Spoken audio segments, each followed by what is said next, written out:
La vida en sí misma es una bendición, el poder vivir, el poder respirar, el poder existir, el poder ser parte de una familia, el poder desarrollar amistades. La vida es como las rosas, están hermosas pero tienen espinas. Entonces hay momentos en nuestras vidas que van a llegar, que son momentos bajos, en donde enfrentamos calamidad, pruebas, dificultades. Entonces en los momentos bajos de tu vida tenemos que recurrir a Dios.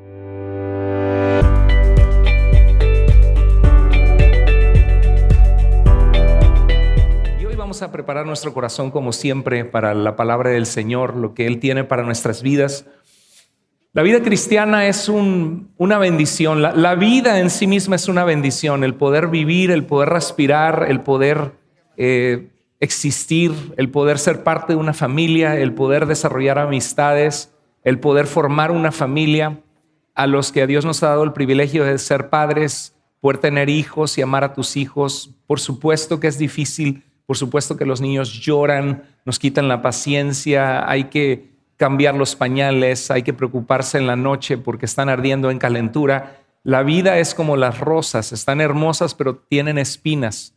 Y la Biblia nos dice que en este mundo hay aflicciones. Jesús dijo, en el mundo van a tener aflicción, pero confíen en mí, yo he vencido al mundo. En esta vida hay cosas hermosísimas, esta vida es bien difícil, la vida es injusta, pero a la vez la vida es hermosa.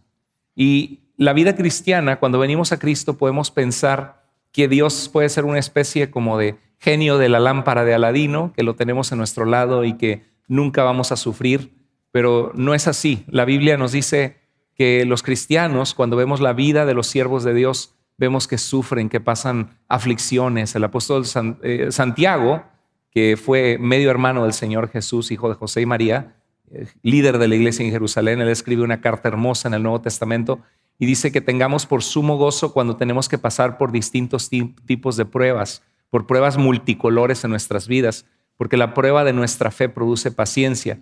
Entonces hay momentos en nuestras vidas que van a llegar, que son momentos bajos. Quizá todos nosotros aquí presentes o venimos saliendo de un momento bajo o estamos ahorita mismo en el hoyo, en un momento bajo, o estamos a punto de entrar a un momento bajo de nuestra vida, un momento en donde enfrentamos calamidad, pruebas, dificultades y los ánimos flaquean en nuestras vidas. Entonces, en los momentos bajos de tu vida, tenemos que recurrir a Dios. Dice el libro de Eclesiastés, en el capítulo 7, verso 14, es un pasaje que me impactó mucho cuando lo leí de joven y me puse a pensar la profundidad de lo que este pasaje dice. Dice, en el día del bien, goza del bien. O sea, Dios nos da días bonitos para disfrutarlos, para alegrarnos, para tener alegría en nuestro corazón. Dice la Escritura que Dios hizo todas las cosas para que las disfrutemos. Entonces, en el día del bien, goza del bien, pero nos dice que va a llegar un día en nuestra vida que es el día de la adversidad, donde enfrentamos dificultades y momentos difíciles de tristeza. Y dice, en el día de la adversidad, considera. O sea, toma los momentos de adversidad en tu vida para reflexionar y para darnos cuenta cuánto necesitamos en nuestra vida de Dios. De verdad que sí, necesitamos profundamente de Dios en nuestras vidas, cada uno de nosotros. Y dice que Dios permite tanto lo uno como lo otro. Sabemos que el pecado echó a perder el plan perfecto de Dios de vivir una vida en su presencia. En el libro de Génesis, el ser humano peca contra Dios y se encuentra separado de Dios, de la vida eterna que Dios ofrece. Y dice que Dios permite o hizo tanto lo uno como lo otro a fin de ¿qué cosa?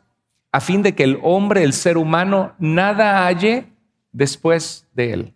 Porque son los momentos difíciles los que nos llevan de rodillas a buscar la presencia de Dios. Y a veces podemos pensar que si ya somos cristianos no pueden llegar esos momentos difíciles, o podemos pensar en grandes héroes de la fe, hombres de Dios, de la Biblia, y decimos, no, pues es que ellos están por encima de eso, ¿no? Pero cuando uno ve la vida de Moisés, la vida de Elías, el gran profeta de Dios, uno se da cuenta, la vida misma de Jesús, de nuestro Salvador y Señor encarnado, Dios hecho carne, pasó por dificultades terribles. Y nos damos cuenta que somos frágiles y que necesitamos siempre mantenernos de la mano de Dios, ya sea para evitar situaciones en nuestras vidas que nos vienen de dolor por causa del pecado o por causa del pecado de otros sobre nosotros, o para ser fortalecidos en esos momentos. Y en Mateo 11:12 nos habla de un gran gigante de la fe, que es Juan el Bautista. ¿Se acuerdan de Juan el Bautista? Fue un gran profeta de Dios que preparó el camino de Jesucristo. Antes, bueno, cuando Jesús vino a esta tierra, nació, se dice que María fue a visitar, la Virgen María, fue a visitar a su pariente que se llamaba Elizabeth. No nos dice qué tipo de pariente era. Quizá es posible que Elizabeth fuera su tía, porque Zacarías, su esposo, sacerdote, ya era grande de edad. Pero no nos dice la Biblia qué tipo de relación eran, pero supongamos que Elizabeth era tía de María. Y dice la Biblia que cuando María se acercó, embarazada con el Señor Jesucristo, que le había sido anunciado por el ángel Gabriel, dice la Biblia que la criatura saltó dentro de su vientre en Elizabeth. Y esa criatura que iba a nacer iba a ser un poderoso profeta de Dios que se iba a llamar Juan el Bautista. Juan el Bautista no se andaba por las ramas, era un hombre totalmente consagrado, entregado a la causa de Dios, que a él le dolía probablemente al llamar a los hombres al arrepentimiento, le dolía el pecado del pueblo, las injusticias, y él llegó predicando: arrepiéntense, el reino de Dios se ha acercado, lo que Dios nos hablaba del Mesías que vendrá se ha acercado, arrepiéntanse. Y vemos que Juan el Bautista, en cierta ocasión que vio a Jesús acercarse donde él estaba bautizando a los hombres. Cuando uno ve el Antiguo Testamento, uno no encuentra el bautismo, no existe bautismo en el Antiguo Testamento. En el Nuevo Testamento empezamos a ver a Juan el Bautista bautizando. El Nuevo Testamento se escribió en griego y la palabra baptizo en griego significa sumergir, meterse en el agua, cubrirse totalmente por el agua, no echar agua en la cabeza, sino ser sumergido en un río y salir de ese río. Lo hacía en el río Jordán, un río importante en Israel en aquel entonces, y llamaba a los hombres al arrepentimiento. Y probablemente esto tiene que ver con el profeta Ezequiel, donde Dios prometía que él les limpiaría con agua limpia y pondría su espíritu sobre su pueblo, y estaba predicando el arrepentimiento porque el reino de Dios se había acercado. Y llegó Jesús, y cuando vino Jesús, Juan lo vio y dijo: ahí tienen al Cordero de Dios que quita el pecado del mundo. Él va a ser aquel Cordero, así como en el día de la expiación en Israel, que sacrificaban un animal inocente por los pecados del pueblo. Él es el que va a cargar nuestros pecados, como decía Isaías 53, que como cordero fue llevado al matadero, y todo el mundo se quedó impactado por lo que dijo este hombre poderoso de Dios. No tenía pelos en la lengua, decimos en México. Significa que no se frenaba, de que cuando enfrentaba a los religiosos hipócritas les decía: generación de víboras, ¿quién les enseñó a huir de la ira venidera? Y los confrontaba a los que eran hipócritas y falsos. Ese era Juan.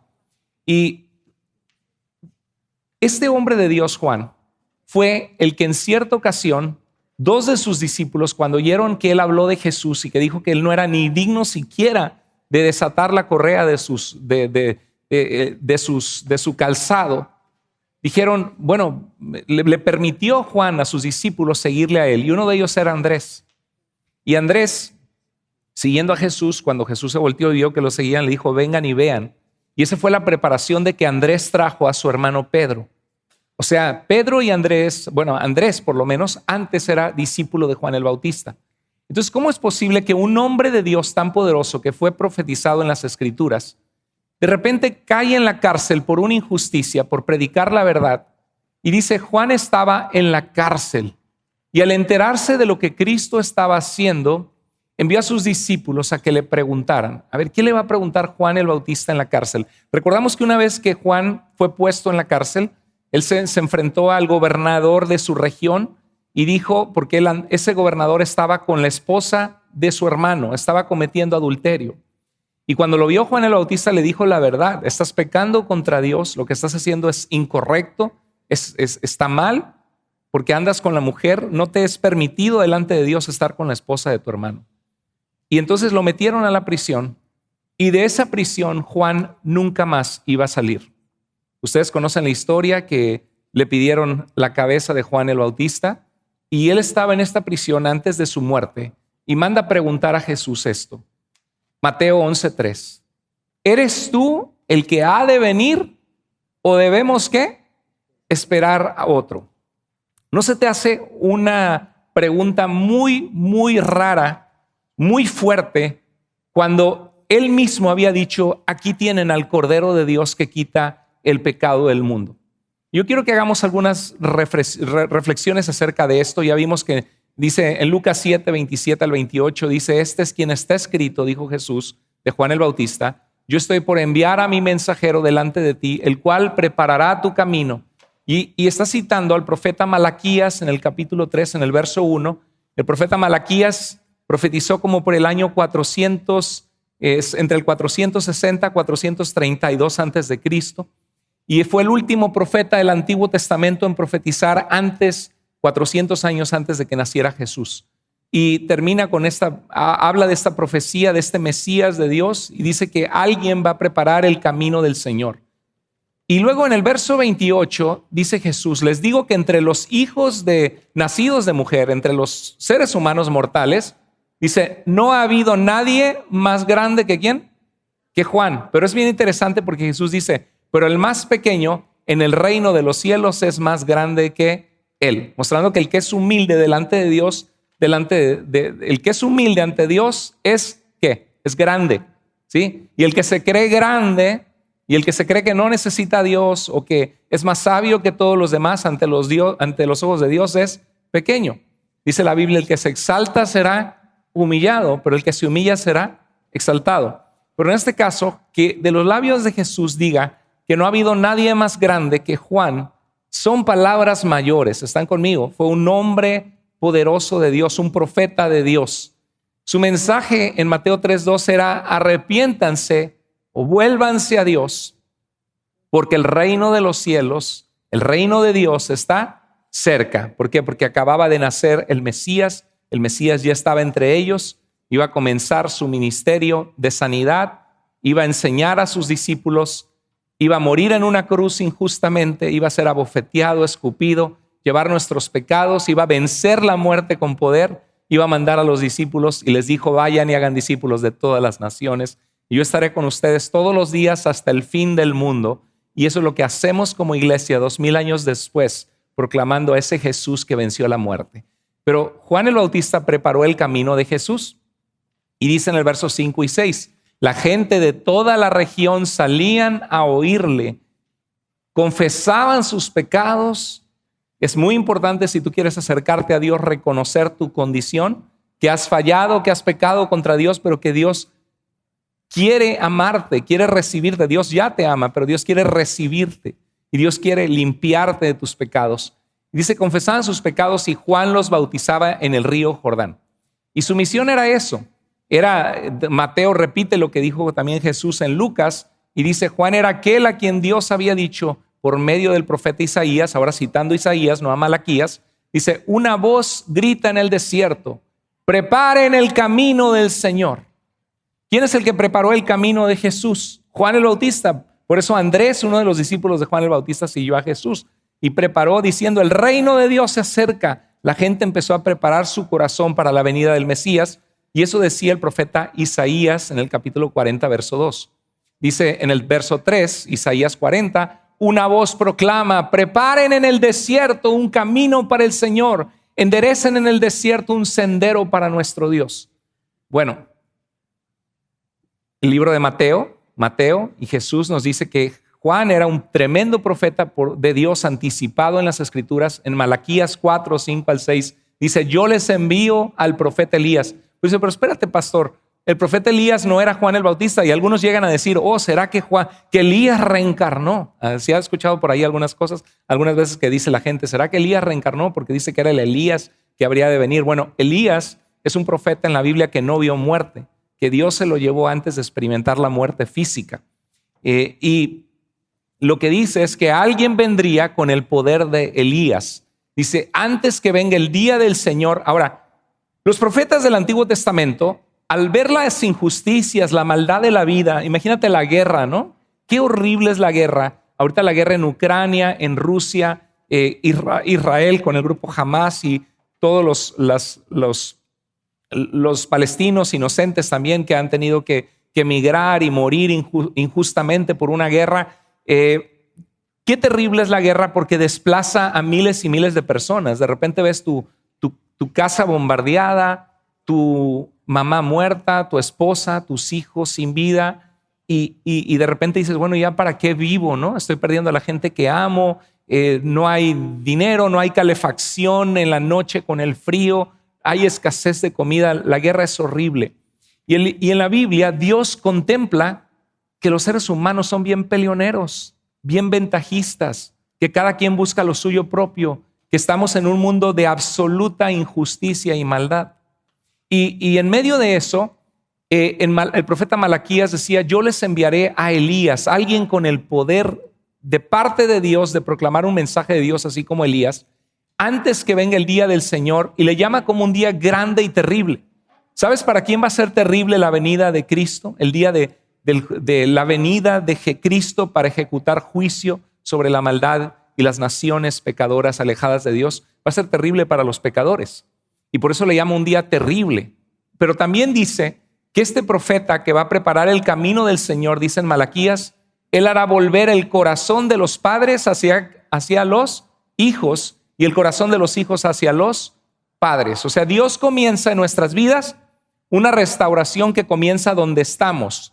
Si tú has venido a Cristo recientemente, Dios quiere transformarte. Dios te recibe como viniste, pero no quiere dejarte como viniste. Amén. Dios quiere transformarte. Dios quiere llevarte a la madurez. Dios quiere hacer de ti un hombre de Dios, una mujer de Dios que le conoce y que vive en obediencia a Dios. Y una de las cosas que Dios hace es restaurar relaciones rotas en la familia. Por eso dice, hará volver el corazón de los padres hacia los hijos. Cuando hay arrepentimiento en una familia y hay búsqueda de Dios, las relaciones deben mejorar. Y si no están mejorando, es porque uno de los dos está en pecado. Porque uno de los dos o los dos andan en orgullo, en permitiendo en su corazón algo que no es correcto. Entonces dice que no sea que venga yo y hiera la tierra con maldición, decía el profeta Malaquías, y era una anticipación de Juan el Bautista que iba a preparar el camino del Señor. Ahora el Señor era el Dios todopoderoso que vendría a traer juicio sobre su pueblo. Pero en el Nuevo Testamento se aplica el Señor ¿a quién? A Cristo Jesús, humanado. En su humanidad Él viene como el Señor. Y en Lucas 1:17 dice, este Juan irá delante del Señor con el espíritu y el poder del profeta Elías. O sea, así como Dios estuvo con Elías, en una magnitud de profeta de Dios, Elías, en medio de la maldad del pueblo, la idolatría, estaban adorando a los Baales. Y te acuerdas que en una ocasión hizo un reto Elías con la reina malvada Jezabel, que tenía 850 profetas de Baal y de la diosa de la fertilidad Astarte. Y dijo, pongan un altar y echen agua sobre el altar y vuelvan a echar agua. Cuando caiga fuego del cielo, el Dios a quien invoquemos que haga eso, Él es Dios. Si Baal es Dios, sirvan a Baal, pero si Dios es Dios, déjenos. Tenían que dejar los ídolos y volverse a Dios. Y ese poderoso Elías, que por cierto, cuando la reina lo quiso matar, quería morir. Pasó por un momento muy bajo en su vida de depresión, de dificultades. Pero aquí dice en Lucas 1:17 que vendría Juan en el poder del profeta Elías para reconciliar a los padres con los hijos. De este modo preparará al pueblo para recibir al Señor. En 2 Reyes 1:8 se dice que Elías el tisbita venía con un cinturón de cuero y cuero sobre como su abrigo, y dice que comía langosta y miel silvestre, y así también vino Elías como un profeta de Dios, dice Mateo 3:4-6. Bueno, Elías fue, en resumen, un profeta fiel a Dios, que habló por Dios y que llamó a la gente a escoger a Dios en medio de una generación apartada de él. Hermanos, ¿estamos en una generación apartada de Dios o no? Estamos en una generación totalmente que busca el placer lejos de Dios, que busca el pecado, sacar ventaja de otros. Y se necesitan también hombres y mujeres de Dios que amen al Señor y que digan su verdad, que amen a la gente y que se mantengan firmes en la verdad, alejados del pecado. Entonces, este tremendo hombre de Dios, Juan el Bautista, dice, Juan estaba en la cárcel, tuvo noticias de lo que Cristo estaba haciendo. Y la pregunta es por qué estaba en la cárcel. Ya lo vimos en Mateo 14:3-4. Dice, Herodes había arrestado a Juan y lo había encadenado. O sea, no le bastó con ponerlo en un calabozo, lo encadenó. como si fuera un perro, con cadenas.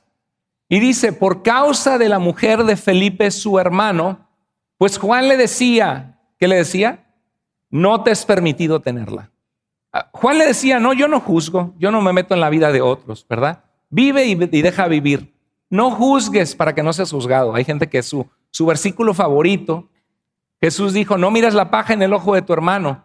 Dice, primero ve la viga en tu ojo, entonces sacas la viga de tu ojo y entonces podrás ayudar a tu hermano a sacar la paja en su ojo. Jesús no está diciendo que es malo apuntar al pecado. Por supuesto que uno no va a ir como metralleta tirándole a todos lo que todo el mundo está haciendo mal. Porque primero que nada hay que voltear el espejo hacia nosotros, vernos en el espejo y decir, en mi propia vida yo tengo áreas que tengo que rendir al Señor. Pero sí, cuando alguien te pregunta, oye, ¿será malo que haga esto? ¿Será malo que haga lo otro? Si tú sabes que algo es malo, ¿qué tenemos que hacer? Diles la verdad con amor. Diles, está mal. La Biblia le llama pecado. La Biblia esto le llama adulterio. Y Juan el Bautista lo hizo y fue puesto en la cárcel. Entonces dice que Juan envió a algunos de sus discípulos a que le preguntaran a Jesús. ¿Qué le preguntó? Si él era de verdad el que había de venir o si debían esperar a otro. Yo no sé tú, pero ¿era grande Juan el Bautista, sí o no? ¿Era un profeta de Dios, sí o no? ¿Había sido anticipado en las Escrituras que él iba a preparar el camino de Cristo, sí o no? Sí. ¿Había visto el poder de Dios él en su vida? Sí. Pero al verse acorralado en una prisión y encadenado, en su corazón entró cierta duda. ¿Es una duda esto o no? ¿Está dudando o no? Sí. ¿Puede el cristiano pasar por momentos donde tu fe es sacudida y te hace dudar? A ver, pero ¿dónde está Dios en todo esto? ¿Pero por qué Dios permite esto? Por supuesto, la vida está llena de injusticias y ninguno de nosotros somos exentos de vivir una tragedia, un dolor, una situación que nos hace preguntarnos, Señor, ¿dónde estás tú? Porque seguimos al Señor por la fe. Dice en el libro de Pedro que le amamos aún sin haberle visto. Es por la fe. Y de repente nos viene algo en nuestra vida que no encaja. 2 más 2 no son 4. ¿Dónde está la protección de Dios en esto? Que Dios nos dé fortaleza cuando pasamos situaciones así. Que Dios nos prolongue su gracia y nos permita ser librados de tantos peligros que hay en este mundo. Porque desde el momento en que nacemos para morir. Desde el momento en que un bebé que llega a una casa con tanto gozo nace, puede morir en cualquier momento. Hasta una fiebre, una enfermedad, un virus, una infección pulmonar, respiratoria. Al momento que nacemos para morir. Por eso es que necesitamos a Dios en nuestras vidas. Por eso qué bueno que están aquí buscando de Dios para guiar sus vidas por la palabra de Dios, para estar preparados para el día que estemos delante de la presencia de Dios. Entonces pasó por ciertas dudas y uno se pregunta, pero a ver, ¿por qué? ¿Por qué? Tiempo, time. Vamos a parar esta lectura, este juego. A ver, ¿por qué preguntó esto Juan? ¿Por qué preguntó si él era el que había de venir o habría de buscar a otro? Vemos que Juan presenció el poder de Dios en el bautismo de Jesús. ¿Sabes lo que pasó cuando vino Jesús a ser bautizado por Juan? Juan le dijo, no, ¿qué te pasa? Yo necesito ser bautizado por ti. Y Jesús le dijo, déjalo porque es necesario que cumplamos con todo lo que es correcto y justo. Y Jesús puso ejemplo para nosotros. Así que si tú no te has bautizado, yo no sé, ¿cuántas personas hay aquí que ya en tu corazón tú sabes que ya decidiste comenzar a seguir a Cristo, pero todavía no has experimentado el paso de obediencia como adulto de bautizarte identificándote con Cristo en el bautismo? Si no has sido bautizado, levanta la mano hoy sin pena. Levanta la mano. ¿Cuántos hay que no han sido bautizados? Tenemos 2, 3, 4, 5, 6, 7, 8, 9, 10, 11, wow, 12, 13. Tenemos como 14 personas. Entonces, ¿qué se apuntan? ¿Se apuntan para los bautismos? ¿Sí? ¿Qué les parece en unos 2 meses? ¿Sí? Ok, perfecto. Ahora, si Jesús se bautizó, óyeme, que no obedezcamos a Cristo nosotros, ¿no? Ahora, lo ideal como iglesia es que tomes los estudios bíblicos de integración, porque eso te va a dar una formación muy buena para que tú sepas la decisión que estás tomando de confesar públicamente que has decidido confiar en Jesucristo. Estoy emocionado porque acá hay 14 y yo creo que hay más personas, así que vamos a tener un buen número de bautismos con la ayuda de Dios pronto. Por favor, hoy regístrate en el centro de conexión, que es parte de la obediencia al Señor.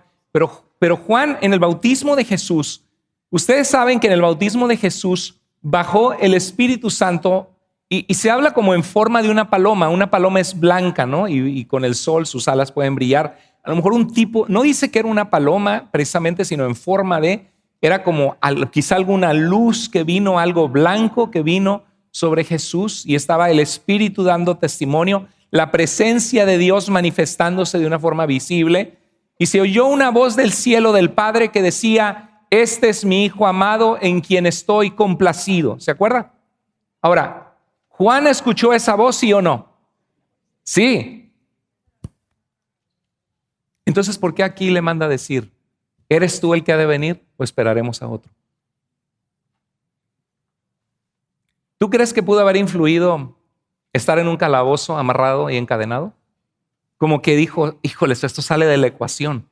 Esto es algo que yo se supone que debo proclamar el arrepentimiento, porque el reino de Dios ha venido y el Mesías se va a manifestar y la gloria de Dios va a llenar al pueblo de Israel y la gente se va a convertir y el Señor va a exaltar a Sión sobre todos los montes, lo que es que decían los profetas. Pero espérate, esto no está pasando así. Yo estoy aquí encadenado, yo estoy aquí sufriendo.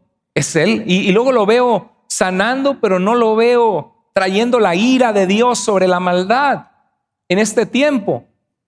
¿Será que es Él el que habrá de venir o me equivoqué y será otro? Qué impresionante, ¿no? Porque nos muestra cómo nosotros creemos que podemos ser fuertes. En un momento difícil nuestra fe puede ser sacudida. Ninguno de nosotros está exento, ni yo como pastor, ninguno de nosotros, porque somos solamente humanos, seres humanos frágiles, necesitados de la gracia de Dios día a día y de su fortaleza. Y esto te puede servir para decirse: espérame, cuando pase por un momento así, tengo que tomarme fuerte de la mano de Dios y echar toda mi ansiedad sobre Dios y buscarle incesantemente. En vez de renunciar a la fe, en vez de dudar de Dios. Humanamente podemos tener dudas. Él dijo que Jesús era el Cordero de Dios que quitaba el pecado del mundo. Dejó a sus discípulos seguir a Jesús. En Juan 3:30 dijo: es necesario que Él crezca, que Jesús crezca y que yo disminuya o mengüe. Y eso Dios quiere en nuestras vidas. Que Cristo crezca en nosotros y que nuestro yo pecaminoso, egoísta, inmaduro, mengüe. Y que Cristo sea exaltado. Juan estaba injustamente encerrado y encadenado. Entonces quiero darte unas reflexiones de esta verdad que estamos viendo en la Escritura en este mensaje de hoy. Número 1, nadie está inmune a pasar momentos bajos en la vida. Nadie está inmune a que de repente pasas por un divorcio inesperado, que no es tu culpa, que tú luchaste por la relación. Nadie está inmune a ser abandonado. Nadie está inmune a perder a los familiares de nuestra vida que amamos. Nadie está inmune a pasar por una enfermedad muy difícil. Y los momentos bajos van a venir a nuestras vidas. Es cuestión de tiempo. Tarde o temprano los vas a enfrentar. La pregunta es: ¿qué vas a hacer? ¿Vas a tirar la toalla y decir: yo ya no soy cristiano? ¿De qué sirve ser cristiano? Mira, me acerqué a la iglesia y se me ponchó la llanta del carro. Hay gente que con eso, que no aguanta nada. Me acerqué a la iglesia y perdí mi trabajo. Me acerqué a la iglesia y todavía no he encontrado trabajo y todavía estoy batallando. Pues, ¿qué creías tú? ¿Creías que Jesús es el genio de la lámpara de Aladino o el hada madrina que va a hacer tum, tum, pum? Y de repente te vas a ver coronado de oro, de riquezas, de dinero. Se te van a abrir las puertas. No, en la vida se viene a luchar.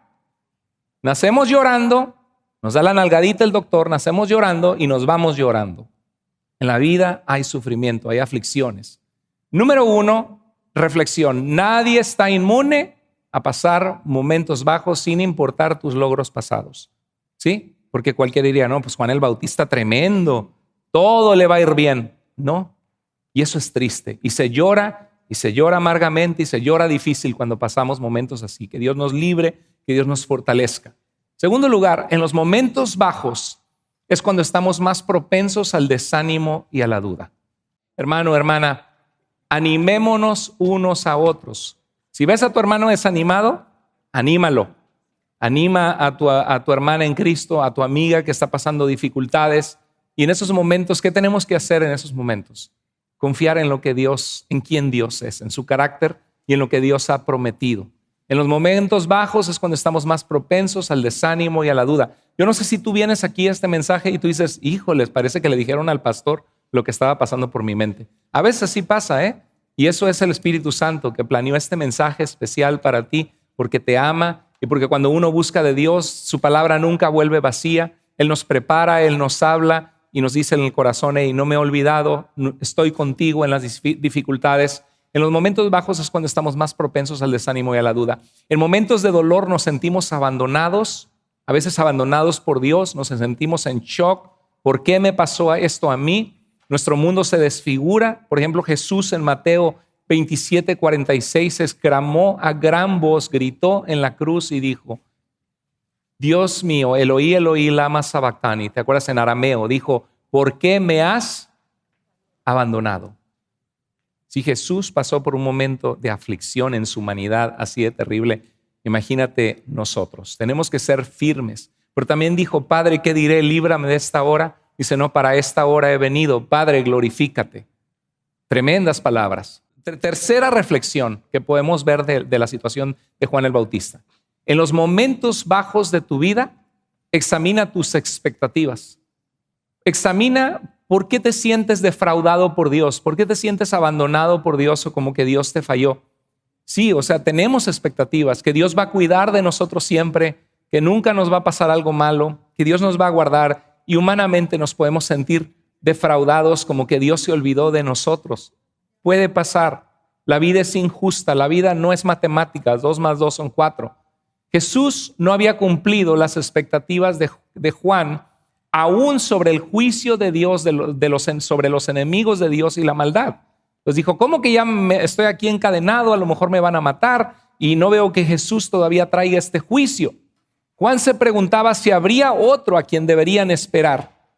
En Malaquías 3:1-2 dice, miren, yo envío mi mensajero y él preparará el camino delante de mí. Entonces el Señor al que ustedes buscan vendrá de repente ¿a dónde? A su templo. Y vino Jesús y echó fuera a los cambistas, ¿te acuerdas? Dijo, han convertido mi casa en cueva de ladrones. Mi casa será llamada casa de oración para todos los pueblos. Y Cristo vino al templo. Y eso ocasionó que el sumo sacerdote y los religiosos de la época dijeran, llévenlo a Pilato, acusémoslo de que se cree el rey de los judíos, el Mesías, que está compitiendo con el César y que lo maten, crucifíquenlo. ¿Sí? Pero se supone que Jesús iba a venir al templo, el Señor Dios iba a llegar a su templo y lo hizo en Jesús. Dice, pero ¿quién será capaz de qué? De soportar su venida. ¿Quién podrá mantenerse de pie y estar cara a cara con Él cuando aparezca? Wow. Cuando Jesús llegó, vino como el Cordero de Dios que quita el pecado del mundo, el que por su llaga fuimos nosotros curados, que todos nosotros nos descarriamos como ovejas, mas Dios cargó en Él el pecado de todos nosotros. Vino como un cordero manso, pero después la Biblia dice que vendrá como en un caballo blanco, que habla de como un emperador reinante, que dice que tiene un nombre inscrito en su muslo que es Rey de Reyes y Señor de Señores, y viene a traer juicio. Pero son 2 venidas. La primera venida de Cristo terrenal en la tierra, enviando a sus discípulos a ser discípulos de todas las naciones, estando con nosotros todos los días hasta el fin del mundo, hasta que Él vuelva a traer juicio. Y como dice el apóstol Pablo, que aquellos que nos afligen serán afligidos y a nosotros nos dará consuelo los que le pertenecemos a Dios en su venida. Pero Juan el Bautista, ¿qué creía? Que era una sola venida. El Mesías viene, ya pone orden, esto no encaja en mi teología, en cómo me lo imaginé, entonces, ¿será Él el que habrá de venir o habremos de esperar a otros? Porque dice aquí, pues llegará como fuego para purificarnos, será como un jabón que quitará nuestras manchas. Para muchos de ustedes han experimentado que el Señor les salvó, les cambió, les sacó de las adicciones, del pecado, y que Él sigue siendo nuestro jabón que nos limpia. Constantemente nos ponemos a cuentas con Él y Él limpia nuestras vidas de pecado. Y luego en Mateo decía Juan el Bautista, el hacha está lista. Un hacha para tumbar un árbol, ¿no? Está lista.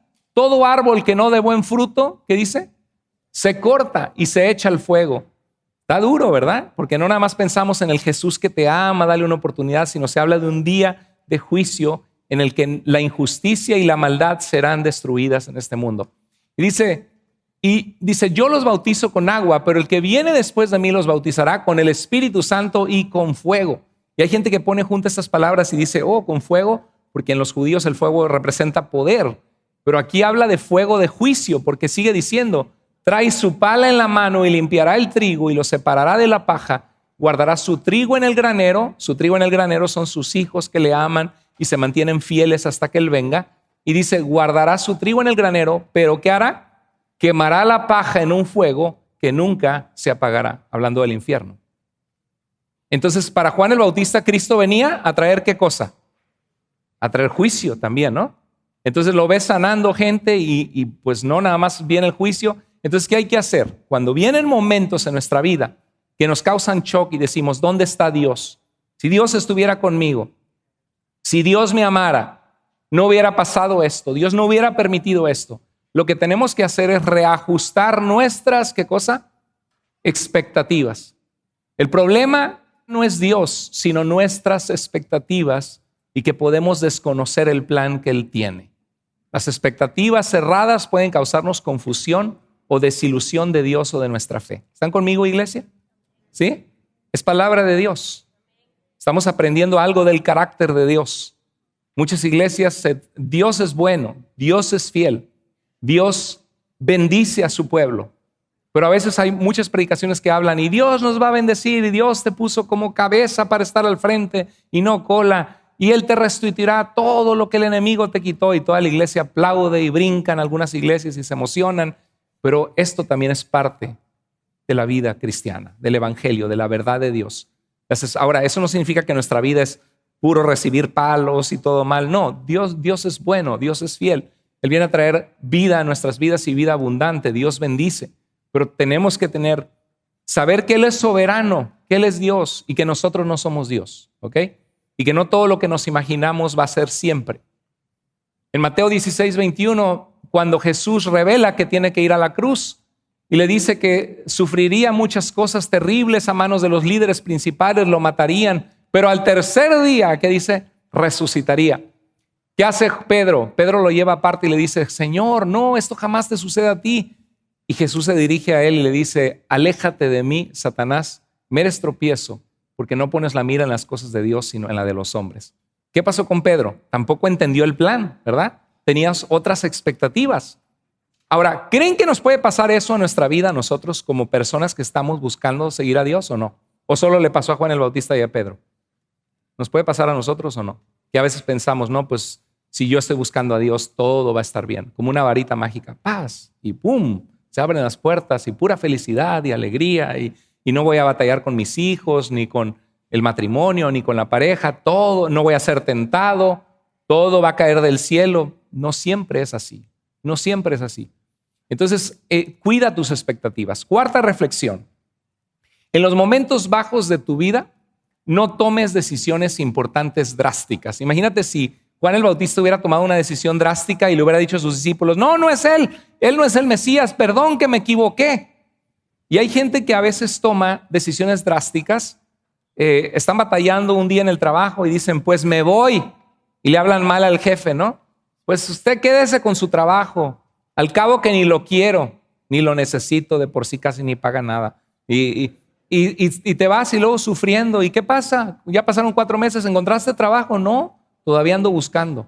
¿Cómo se te ocurre renunciar a un trabajo cuando no tienes otro a la mano? ¿Sí? O de repente, pues ahí está la puerta. Si no te gusta cómo soy, te puedes ir cuando quieras. Un día de estos te voy a dar el divorcio. Un día de estos me voy a salir. Y el otro agarra el ¿sí? Pues ni te necesito. Cuando tú quieras, para luego es tarde, ya te tardaste, agarra tus cositas y te vas para afuera. ¿Y qué hace la otra persona? ¿Sí? Pues me voy para afuera. Y al rato pasan 4 meses. No, compadre, no, pues ahí está no, le estoy viendo bien mal, estoy rentando un cuartito, aquí estoy como perro arrumbado y todavía tengo que pagar la renta con mis hijos.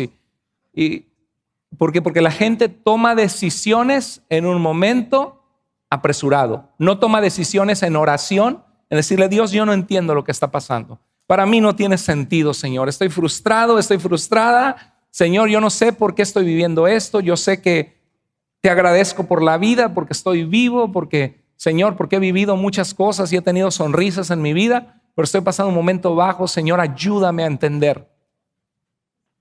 Creo que todos podemos hacer eso cuando ese momento en nuestras vidas llega, porque no somos inmunes de que algo así pueda suceder. En los momentos bajos de tu vida, la quinta reflexión de esta realidad de Juan el Bautista, pregúntale a Jesús. Pregúntale a Jesús, lo que te decía, ve a Dios. ¿Qué hizo Juan el Bautista cuando tuvo esas dudas, encerrado y encadenado? ¿Qué hizo? Ya. Y yo que lo presenté delante de todos como el Cordero de Dios que quita el pecado del mundo, y se le olvidó la voz del cielo del Padre que dijo, este es mi Hijo amado en quien estoy complacido. A veces se nos olvida lo que Dios ha hecho. ¿Cuántos de nosotros estamos conscientes que en algún momento de nuestra vida Dios nos ha abrazado con su amor inmerecido, que nos ha provisto cuando estábamos en el hoyo ahogándonos, que escuchó nuestras oraciones, que le dio a nuestra vida un sentido y un propósito, que hasta lloramos ante Dios de sentirnos tan amados y valorados por el Dios que hizo la vida? ¿Cuántos de nosotros podemos decir, Dios en mi vida ha sido real, ha contestado oraciones? Dios en mi vida, estoy muy consciente de su presencia en este momento de mi vida. ¿Cuántos podemos decir amén? Y si dile un fuerte amén. Amén.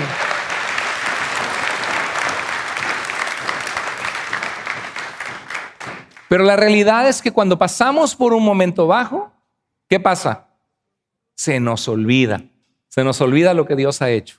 Y otra vez nos vemos desamparados y hundiéndonos en el agua, y necesitamos la mano de Jesús de sacarnos de ahí. Juan envió a preguntar a Jesús, como enviando a sus discípulos, y le dijo si era de verdad el que había de venir. Entonces pregúntale a Dios, Señor, ¿por qué estás permitiendo esto, Señor, en mi vida? Ayúdame, Dios. Hay cosas que no tienen respuesta, como cuando Job pasa por tantas dificultades, y ese libro está escrito ahí mostrando que a veces el justo sufre sin razón. Y en Mateo 11, 4 al 5, Jesús les contestó, vayan y díganle a Juan lo que están viendo y oyendo. Cuéntenle que los ciegos que no podían ver, incurables delante de los médicos de este mundo, los ciegos ven, los cojos andan y brincan, los leprosos quedan limpios de su enfermedad, los sordos oyen, los muertos vuelven a la vida, y a los pobres se les anuncia la buena noticia. Y dichoso aquel que no encuentre en mí motivo de tropiezo. Jesús lo estaba haciendo, ¿eh? Esto no era una historia bonita nada más como que, díganle que yo estoy haciendo cosas buenas. No, hermanos, Jesús de Nazaret, hace 2000 años atrás, verdaderamente hizo estas cosas. Tan es así que un historiador, Flavio Josefo, habla que era un hacedor de maravillas. Jesús era un hacedor de maravillas. Jesús hizo milagros que nadie en la historia de la humanidad ha hecho. Y ese Jesús, dice la Biblia, que Él es el mismo de ayer, hoy y de siempre, y está presente en nuestras vidas, en tu vida y en mi vida. Y 5 milagros que realizó Jesús que muestra que estaban contemplados en el libro del profeta Isaías. Los ciegos reciben vista, Isaías 29, 18, 42, 18, 35, 5. Los cojos caminan, Isaías 35, 6. Los sordos oyen, Isaías 29, 18, 35, 5, 42, 18. Los muertos resucitan, Isaías 26, 19. Y los pobres oyen las buenas nuevas de la salvación, Isaías 61, 1. Dice, Juan, platíquenle lo que está pasando, ¿no? Al buen entendedor, pocas palabras. Platíquenle, díganle lo que han visto que estoy haciendo. ¿Qué crees que pensó en la cárcel Juan cuando vinieron y le dijeron, Juan, los sordos oyen, los ciegos ven, los cojos brincan? Hasta ha habido personas muertas, una niñita que acaba de resucitar Jesús, que estaba sin vida. ¿Qué crees que habrá pensado Juan allí en la cárcel? ¿Lo sacaron de la cárcel? ¿Se acabaron los problemas para Juan? ¿Lo desencadenaron de las cadenas? No. ¿Pero qué pasó? Le cortaron la cabeza. Ay, hermano, qué feo mensaje nos trae hoy. Bueno, Dios muchísimas veces a nosotros nos saca adelante, manifiesta su poder, se viste de gloria en nuestras vidas, Y lo que tenemos que hacer cuando enfrentamos dificultades es clamar a Él. Dice la Biblia, echando toda nuestra ansiedad sobre Él, porque Él tiene cuidado de nosotros. Pero hay ocasiones que Dios en su soberanía, como en el caso de Juan, había cumplido la obra que tenía que cumplir y era su punto final donde él iba a ir a la presencia de Dios. Era algo sumamente difícil. En los momentos bajos de tu vida, recuerda lo que Dios hace y quién Dios es, aunque tú no lo estés viendo. Le tocó a Juan el Bautista ver todos esos portentos de Jesús. No necesariamente vio todos, ¿no? Porque dice que le contaron lo que estaba pasando. Él estaba encadenado y en nuestras vidas puede pasar así también. Puede decir, no, es que yo no he visto este milagro, yo no lo he vivido. Pero el hecho de que tú no lo hayas vivido, recuerda quién Dios es y recuerda lo que Dios ha hecho y lo que Dios hace. Y que esa sea tu fortaleza de decir, ok, yo he puesto mi confianza en Dios, lo que me queda es hacer lo que está de mi parte, lo que me queda es clamar a Dios, pero lo que sale de mi control, se lo entrego a Dios y yo sé que mi vida tiene sentido en Él, porque Él me ha prometido inclusive la misma vida eterna. Y yo sé que nada me puede separar de su amor. En Romanos 8, 28 al 39 se los voy a compartir. Aquí tengo con letras más grandes que en mi Biblia, lo tengo en mi celular, la Biblia abierta. Y dice así la palabra de Dios en Romanos 8. Bueno, qué precioso. Escuchen esto. Considero que nada se comparan los sufrimientos actuales con la gloria venidera que ha de revelarse en nosotros. La creación aguarda con ansiedad que se revelen quiénes van a ser los hijos de Dios. Por eso como iglesia proclamamos a Jesús y el Evangelio y les decimos que traigan a sus amigos para que conozcan a Cristo.